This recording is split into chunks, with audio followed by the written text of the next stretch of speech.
ఎక్కడికి వెళ్ళారు? ఏమైపోయారు? మీరు ఇంకా రాలేదంటే నేనెంత టెన్షన్ పడుతున్నానో తెలుసా? ఫోన్ ఎందుకు స్విచ్ ఆఫ్ చేసుకున్నారు? చెప్పినగా శివ, గంగ వాళ్ళ ఫ్రెండ్ ఇంటికి పోతున్నామని. ఛార్జింగ్ లేక ఫోన్ స్విచ్ ఆఫ్ అయిపోయింది. ఫోన్ స్విచ్ ఆఫ్ అయితే వేరే ఫోన్ నుంచి అయినా చెప్పాలి కదా అత్తయ్య. నేనెంత కంగారు పడుతున్నానో తెలుసా? సరే బిడ్డా, వచ్చేసినాం కదా, వదిలే, పరేషాన్ అవ్వకు. ఏమ్మా స్నేహ, నువ్వు కూడా కంగారు పడ్డావా? కంగారుదేముందిలే అమ్మా. ఇప్పుడు మీరు రాకపోతే పరిస్థితి ఎలా ఉండేదో తలుచుకుంటేనే భయంగా ఉంది. సరేలే అమ్మా, జరిగిందేదో జరిగిపోయింది, వదిలే. మీ ఇద్దరికీ ఒక మంచి విషయం చెప్పాలి. ఏంటత్తయ్య అది? ఇక యముజ వల్ల కావేరి వాళ్లకు ఎలాంటి ఇబ్బంది లేదు.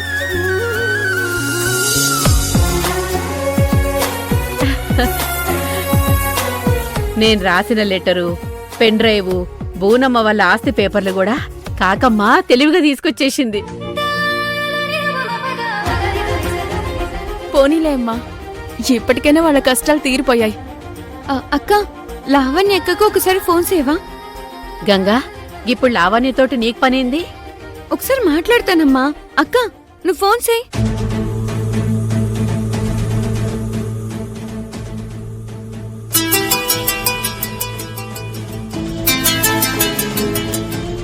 హలో అక్క, ఇదిగో మాట్లాడు. లావణ్య అక్క, నేను గంగని మాట్లాడుతున్నా. చెప్పు గంగా. అక్క, మంచిగున్నావా? నాకే బ్రహ్మాండంగా ఉన్నా. మేం కూడా ఇప్పుడు చాలా హ్యాపీగా ఉన్నామక్క. సత్యనారాయణ వ్రతం రోజు నువ్వు మా కావేరక్కని నష్టజాతకురాలని, తన వల్లే అత్తారింట్లో అందరూ కష్టపడుతున్నారని అన్నావు కదా.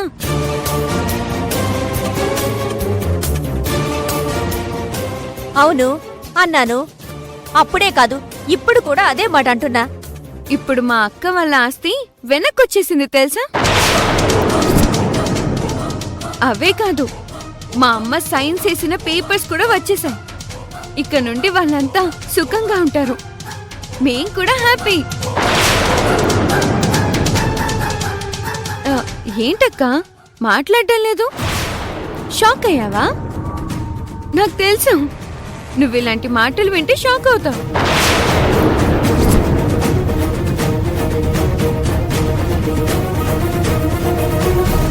బిడ్డా, వదిలే. తప్పు, గట్ల మాట్లాడకూడదు. లేదమ్మా, మీరెవరూ మాట్లాడటం లేదు. కనీసం నన్నైనా మాట్లాడిని.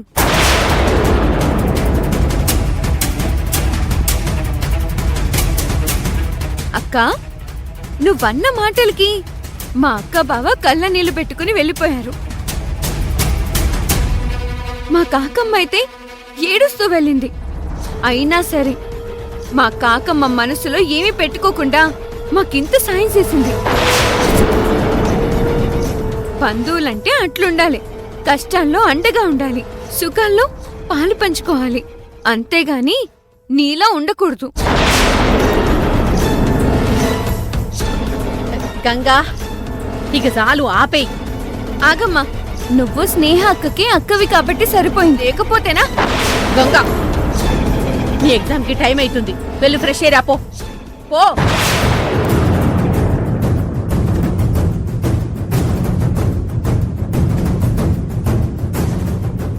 వేలిడంత లేదు, అది నన్నే ఇన్ని మాటలంటుందా?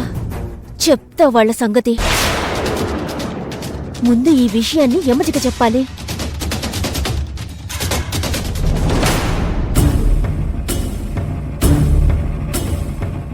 స్నేహ, ఏమనుకోకమ్మా.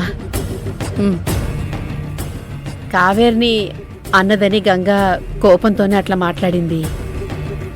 పర్వాలేదమ్మా, ప్రతి ఆడపిల్లకి పెళ్ళయ్యాక ప్రపంచం కొత్తగా కనబడుతుందంట. నాకు కూడా కనబడుతుంది. అందరి ఆడపిల్లల్లాగా కాదు, ఇంకా కొత్తగా కనబడుతుంది. స్నేహ, చూసావు కదమ్మా, ఈ ఇంట్లో నేనేం మాట్లాడడానికి లేదు. ఏం మాట్లాడినా తప్పే అవుతుంది. స్నేహ, చిన్నపిల్లమ్మా, దాని మాటలకు ఫీల్ కావద్దు. లేదమ్మా, నేనేదో నా భర్తతో అన్న మాట విని మీరు హర్ట్ అయి వెళ్ళిపోయారు. తెల్లవారినా మీరు రాలేదని ఈయన నన్ను కోప్పడ్డారు. అప్పుడు కూడా నేనేం ఫీల్ అవ్వలేదు, ఎందుకంటే అర్థం చేసుకున్నాను. కాని నా చెల్లికిలా కావద్దు అని మా అక్క అలా అనడం మీ దృష్టిలో తప్పైంది. శివగారు నా తప్పు లేకుండా తిట్టినా నేను బాధపడకూడదు. మీరందరూ మా అక్కని ఏమన్నా నేను బాధపడకూడదు. స్నేహ, నువ్వేం మాట్లాడుతున్నావో నీకేమన్నా అర్థం అవుతుందా? ఏం చేయమంటారండి? మనసులో ఒకటి పెట్టుకొని పైకి ఇంకోలా నటించడం నాకు రాదు. స్నేహ,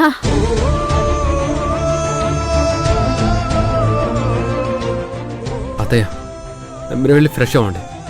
ఇది చాలా చిన్న విషయం. తనతో నేను మాట్లాడతాను కదా, మీరు వెళ్ళండి అత్తయ్య. జాగ్రత్త శివ. జీవితంలో పెద్ద పెద్ద సమస్యలన్నింటికీ చిన్న చిన్న విషయాలే కారణాలవుతాయి. అవి మొదలైనప్పుడు మనం పట్టించుకోము. మనం పట్టించుకునే టైంకి అవి చేయి దాటిపోతాయి.